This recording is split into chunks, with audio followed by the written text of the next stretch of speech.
A paz do Senhor, irmãos. Eu sou o professor Márcio e está começando agora mais um Estudos Bíblicos. Convido você agora a pegar a sua Bíblia e, juntamente comigo, acompanhar a exposição desse Estudos Bíblico. Boa aula e que Deus abençoe. Então, irmãos, iremos agora começar o Estudos Bíblicos com os Salmos 23. Os Salmos 23 nós iremos estudar versículo por versículo. Este salmo nós iremos fazer em 2 vídeos, porque ele será um pouco longo, então faremos em 2 vídeos então. Iremos estudar versículo por versículo, mas nós iremos começar com a introdução, com a primeira parte desse estudo. Então vamos lá então, irmãos, começar agora. Introdução. Salmos. O que era Salmos no hebraico? Salmos no hebraico era o Terrilim, ou seja, significa cânticos de louvor. O autor dos Salmos 23, como todos nós sabemos, era o rei Davi. E a ele são atribuídos 73 salmos, ou seja, se são 150 salmos, metade seria 75. Então, podemos dizer que Davi escreveu provavelmente quase a metade do livro de Salmos. Davi era realmente um grande poeta, um grande adorador de Deus. O livro de Salmos são divididos em 5 livros, ou seja, nos judaísmos antigamente eles dividiam o Salmo em 5 livros. O primeiro livro ele ia do capítulo 1 até o 41. O livro 2 ele ia do capítulo 42 até o 72. O livro 3 ele ia do capítulo 73 até o 89. E o livro 4 ele ia do capítulo 90 até o 106. E o livro 5 ele ia do 107 até o 150. Se você observar no final dos livros, tem palavras de exaltação e amém, indicando o fim de cada livro. Então, havia 5 livros que eles dividiam em salmos, os judeus.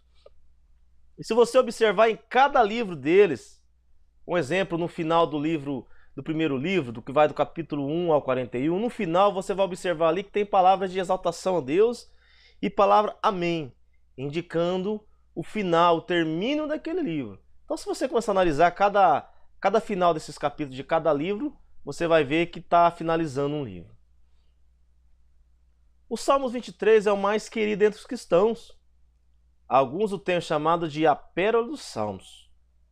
Este salmos está estampado em panos de prato, adesivos no carro, para-choques de caminhão, calendários e etc. de coisas. Este salmo, aos olhos de grandes filósofos, não contém palavras belas e polidas. As palavras usadas são simples, como pastor, ovelha, cajado, pasto e águas. Então, mesmo as palavras sendo simples, mesmo aos olhos de filósofos não sejam palavras polidas, mas esse salmo é o mais querido de todos os cristãos.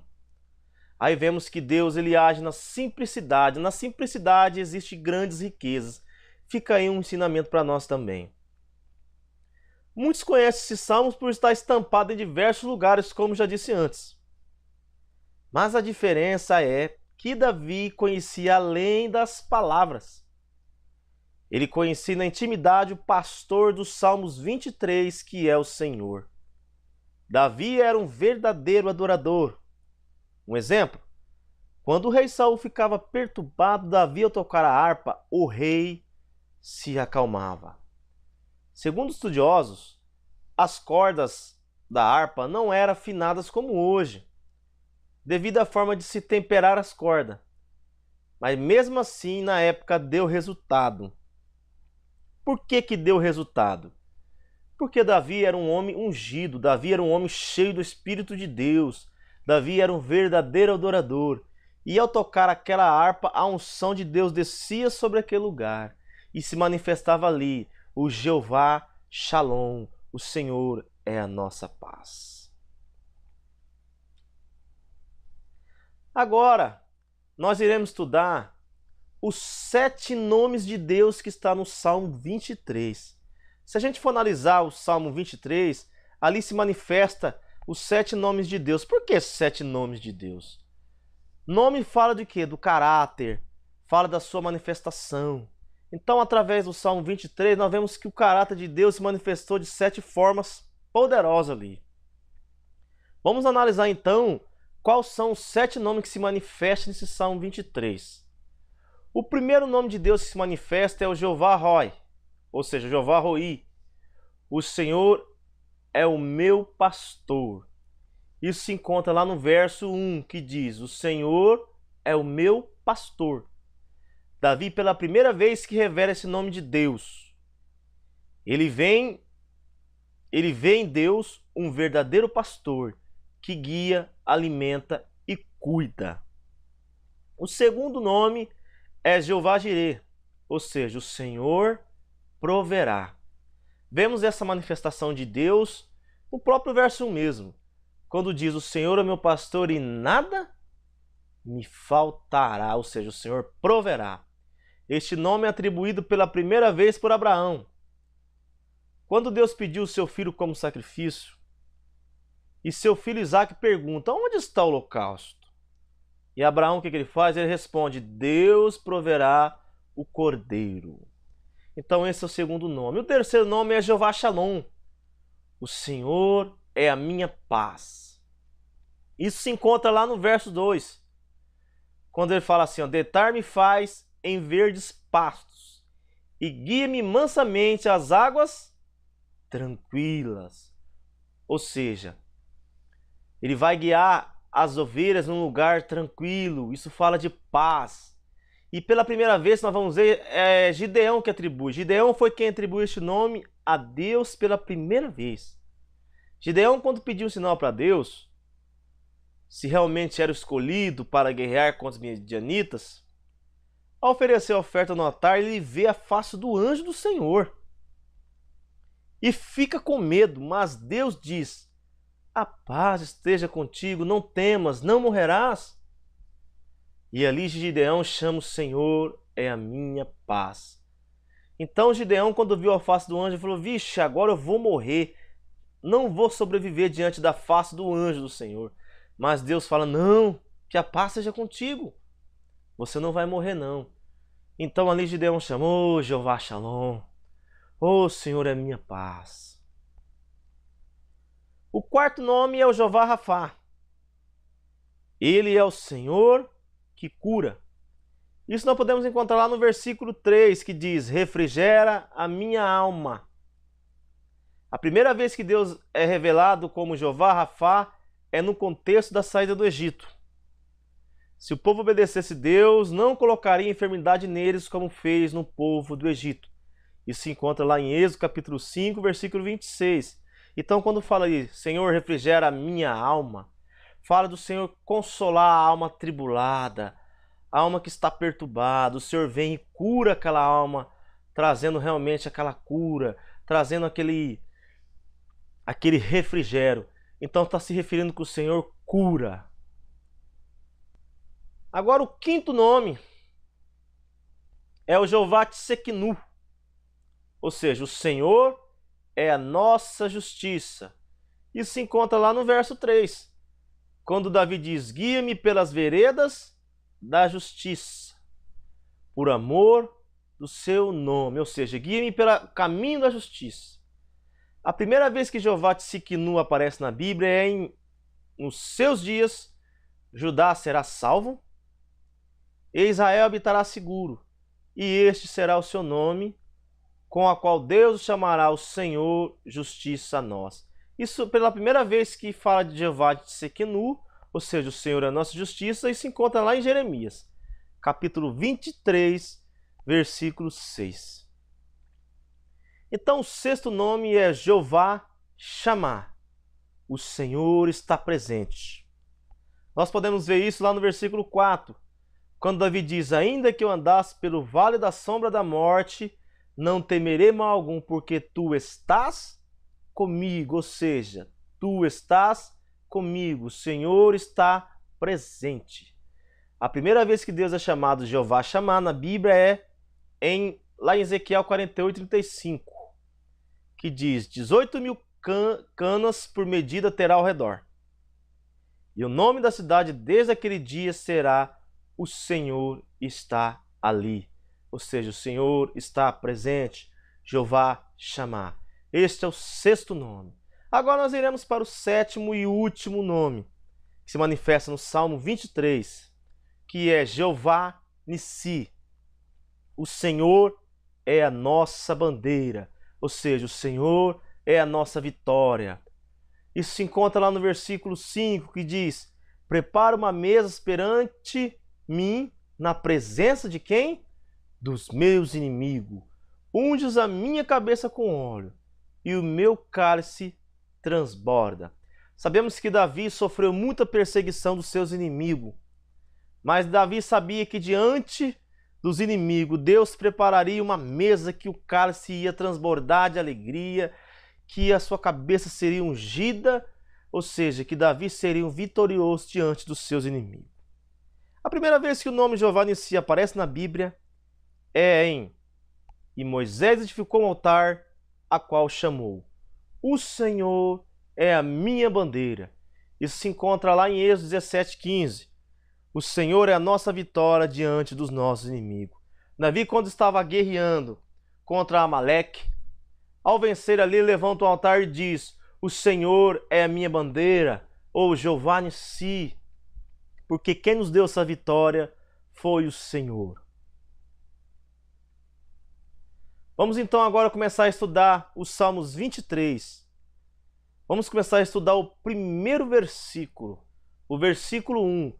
Nós iremos estudar esse versículo 1 em duas partes, para nós entendermos profundamente o que Davi está querendo dizer aqui. Então vamos lá. Verso 1. O Senhor é meu pastor e nada me faltará. O Senhor é meu pastor. Quando Davi usa a expressão meu pastor, parece que ele está sendo possessivo, dizendo que Deus é só dele e de mais ninguém. Mas quando não conhecemos a arte de pastoreio, não entenderemos esse termo. Até hoje no Oriente Médio, o pastoreio de ovelhas são feitos por pastor e copastores, ou seja, assistentes. Por quê? Olha na foto aí, você está vendo duas fotos. Você observa aí que está tendo pastoreio das ovelhas. Tanto na foto de cima, você vê que tem 3 pessoas que estão ali pastoreando. E na foto de baixo, você vê que tem um pastor na frente com um cajado ali. E lá, bem no fundo, tem outro homem também ajudando. Ou seja, não era só pastor, havia copastores. Mas nós devemos entender por que havia copastores. Então vamos lá então entender? Porque ao longo do tempo, as ovelhas costumam com o cheiro do pastor, com a voz e com o carinho. Se esse pastor vier a faltar, as ovelhas entram em depressão, ou seja, não come, não quer beber água e fica com péssimo humor. Então aí entra a necessidade de um copastor para amenizar essa depressão. Então, o que acontece?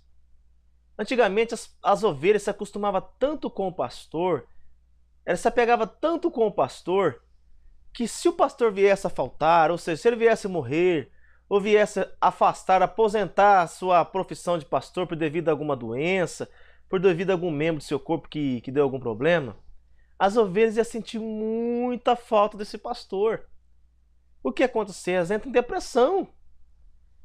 Elas não iam querer comer, não iam querer beber, elas poderiam até sofrer tanta depressão, poderia causar até uma doença nelas. Então, para amenizar essa situação, o que eles faziam? Eles tinham assistentes. Esses assistentes podiam amenizar a situação da falta do pastor. Então, quando Davi diz, o Senhor é meu pastor, ele estava expressando o quê? Uma intimidade com o Senhor. E que o grau de relacionamento com Deus era forte. Davi estava querendo dizer que não queria ser apacentado por outro pastor, ou seja, por assistente, outros assistentes. Que simboliza o quê? Outros deuses. Mas queria ser apacentado somente pelo Senhor. Podemos dizer como Davi, o Senhor é o meu pastor, ou seja, nós temos essa intimidade com o nosso pastor. Então aqui vemos que Davi, ele não queria ser apacentado por copastor, por assistente, por ninguém. Davi queria como seu pastor somente o Senhor. Então quando ele fala o Senhor é o meu pastor, ele está aí expressando uma intimidade, um grau de relacionamento muito forte com Deus. Então isso serve um ensinamento para nós, que nós devemos também desenvolver esse grau de relacionamento com Deus. Então vamos continuar então a parte B do verso, do primeiro verso. O Senhor é o meu pastor. Agora nós iremos estudar nada me faltará. Alguns estudiosos dizem que a expressão mais coerente seria: o Senhor é meu pastor e de nada tenho falta. Ou seja, indicando que quando você realmente tem o Senhor como pastor, você não andará ansioso por coisa alguma. Você não será uma pessoa ambiciosa, mas porque o Senhor está no teu coração, é suficiente para você ter uma vida mais tranquila. Outra expressão seria mais coerente que os estudiosos acham, é o Senhor é meu pastor e ele não me faltará. É mais ou menos quase a mesma expressão, dizendo que se o Senhor está comigo na minha vida, independente das lutas, eu serei vitorioso. Os estudiosos acham que essa expressão, irmãos, nada me faltará, traz a ideia que o Senhor nos dará tudo o que queremos e desejamos. E sabemos que no geral bíblico isso não é real. Independente do qual a expressão esteja correta, a intenção do autor aqui é a ideia do pastoreio. Mesmo a região do Oriente Médio sendo muito árido e pouca vegetação, escassez de água, o pastor levava longe o rebanho ao encontro de vegetação e água para as ovelhas.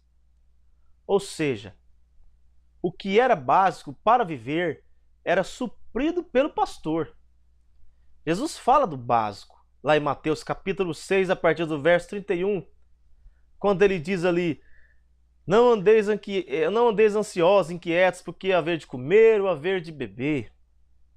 Ali Jesus ensina que esse tipo de coisas não devemos andar inquietos, porque o básico o Senhor vai suprir. O que devemos fazer? Devemos buscar primeiro o reino de Deus e a sua justiça. Devemos nos preocupar com as coisas de Deus, que Deus vai acrescentar essas coisas na nossa vida. Então, irmãos, podemos ver que quando ele fala o Senhor meu pastor e nada me faltará, ele está se referindo que Deus, de uma forma ou outra, ele vai nos suprir. De repente Deus não vai querer nos suprir com formas de luxo, de coisas extravagantes. Não é isso que ele está querendo dizer, mas pelo menos com as coisas básicas da vida, Deus ele vai suprir. Resumindo, quando fala nada me faltará, Davi ensina-nos nos outros 5 versículos que realmente não nos faltará. Se você observar no contexto dos Salmos 23, ou seja, a partir do verso 2 em diante, você vai entender melhor quando Davi está querendo dizer nada me faltará. Davi está resumindo isso aí, nada me faltará, nos outros 5 versículos à frente. Por exemplo, quando está dizendo que ele vai me levar em pastos verdejantes, significa que ele vai suprir a minha necessidade básica. Quando ele diz que o Senhor me guiará às águas tranquilas, que o Senhor vai nos suprir a paz, a tranquilidade em nossa vida diante de momentos de tribulação. Quando lá diz que mesmo no vale da sombra da morte o Senhor estará conosco, está dizendo que o Senhor não faltará a sua presença em nós. Então, resumindo, quando diz nada me faltará, você vai observar isso aí nos próximos versículos, o que nada me faltará. Agora, irmãos, eu quero mostrar para vocês um vídeo que eu achei muito bonito, que mostra a intimidade do pastor com as ovelhas. Que as ovelhas, elas atendem a voz do pastor, mas as ovelhas não atendem a voz de outras pessoas. Eu achei interessante isso aí. Vamos analisar então esse vídeo. Foram feitos testes com 3 pessoas, mas as ovelhas não deram ouvido para essas 3 pessoas. Mas na última pessoa, que era o pastor, as ovelhas deram ouvido. Vamos olhar esse vídeo agora?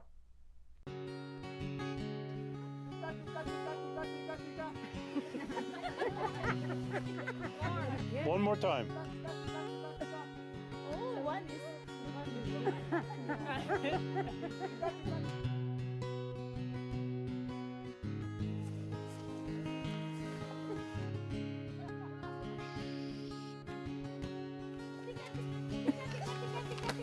Louder!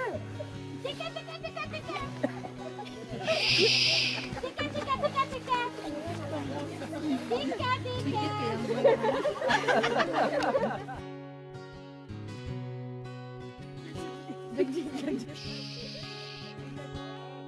Tika, tika, tika. Ayoko.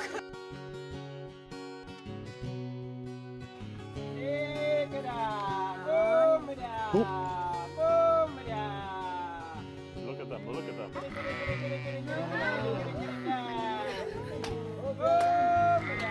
That's amazing. Isn't that amazing?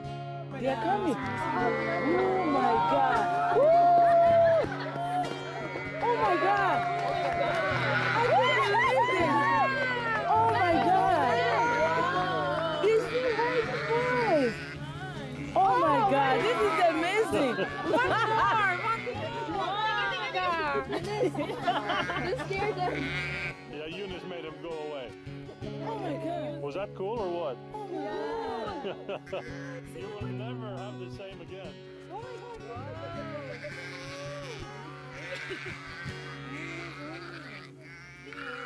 I can't believe the video. Então, irmãos, vocês viram nesse vídeo aí que 3 pessoas fizeram teste e as ovelhas não deram ouvido. E por último, o pastor, ao chamar as ovelhas, elas reconheceram a voz do pastor. Isso fala do quê? De intimidade. Isso fala do carinho, do relacionamento que elas têm com aquele pastor. Eu achei muito lindo esse vídeo. Esse vídeo nos traz uma boa impressão de que como o Senhor é conosco, que realmente nós devemos desenvolver essa intimidade com Deus. Fica aí esse ensinamento para nós. Então chegamos agora ao final. Eu, professor Márcio, vou ficando por aqui. Obrigado pela companhia e até o próximo Estudos Bíblicos. Espero vocês até lá. Amém.